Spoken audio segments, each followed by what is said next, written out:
Well, my thoughts about that, when she compared January the 6th to Pearl Harbor, 9/11, let's think about that for a minute. Let's go back to the summer of 2020 when it really looked like that there was something happening in our country. Buildings burnt down. People were murdered in the streets. Businesses burnt down. Businesses was looted. Yeah. All of those people were pretty much let go for what they did in the summer of 2020. And Kamala Harris, I heard her organization is being alleged that they helped get these people off. So let's talk about that. If they're going to commemorate January the 6th every year, then we must commemorate what they did in the summer of 2020, and that was the real insurrection. That's right. Yeah, you guys want to look at an insurrection? Look what they did out in Seattle. Remember the chop zone? They actually took over 6 blocks of land and said, hey, we're outside the United States. That's the definition of an insurrection. Also wanted you both to comment on former President Trump. He ended up canceling his scheduled presser for yesterday, for January 6th.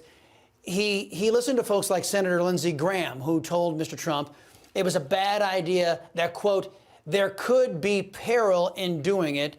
And right on cue, Joe Biden jumps out there and blames President Trump, with no evidence, by the way, for the riot at the Capitol. Now, I'm not a big fan of letting my enemies or enemies of America define the story. What about you two?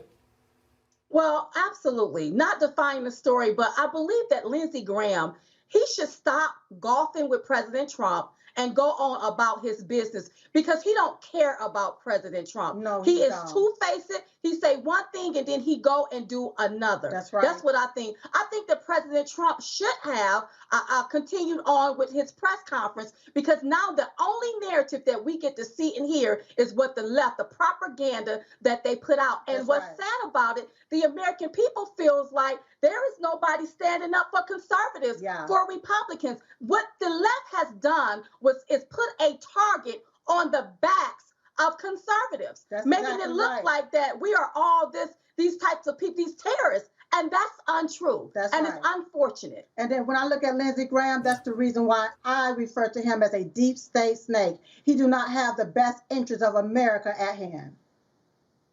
Yeah, you know, you had to tune into places like Newsmax to get the real story, both sides of the equation. You can't get it hardly any place else. You know, this week, around 290,000 kids in Chicago's government-run school system had to return to doing school remotely until I think it's the 18th of January. The teachers' unions out there said sayonara. One of the teachers, named Benito Juarez, commented that they could cancel school until June and he'd be fine with it. Doesn't the actions of these left-wing extremists prove that parents around the United States deserve school choice?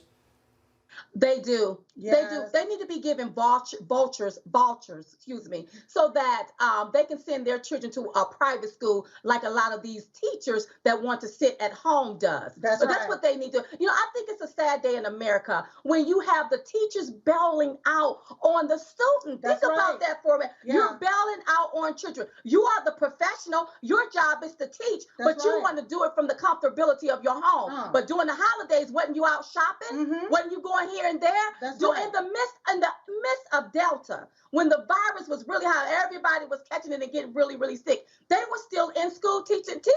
So what's the problem now? That's right. And if they don't want to teach, then they don't need to get paid. I say give that money to the parents that's teaching their kids at the house. That's right.